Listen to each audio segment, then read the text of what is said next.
Welcome back to my channel. So, this is Belle Bernards. For today's video, I am going to cook ginataang bilo-bilo. Ayan, Tagalog version na talaga to, hindi yung Bisaya version na ginataang bilo-bilo.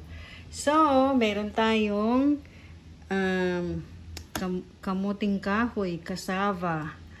Then, we have taro, gabi, sweet potato. Then, ito yung unang piga ng gata. And then, we have sago, brown sugar, 1/4 lang to. Then, of course, yung ating bilo-bilo. Then, yung ating banana.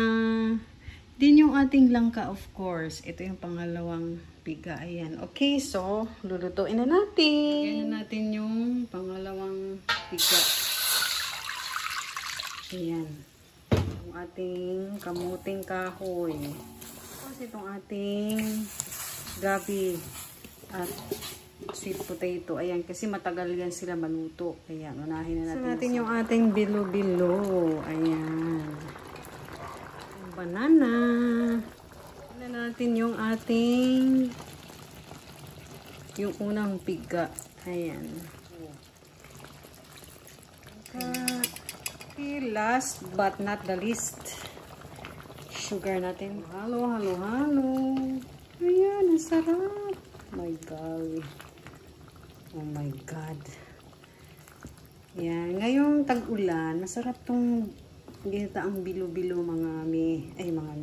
Masarap tong ginataan kapag tag-ulan. Sarap. So, ayan, luto na. Tapos na. Naku, ang sarap-sarap. Grabe naman. Ito na siya. Finished product. Ayan, napakasarap nito. Grabe naman. Ang sarap nito. Perfect to sa taglamig.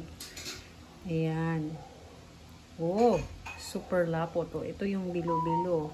Plus langka. Completos ricados to mga friends.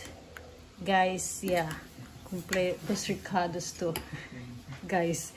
Okay. That's all for today's video. Thank you so much. Ayan, ang sarap-sarap. Inggitin ko kayo much. Bye-bye everyone. Thank you so much for supporting. God bless you all. And don't forget to subscribe and drop a comment. Bye-bye.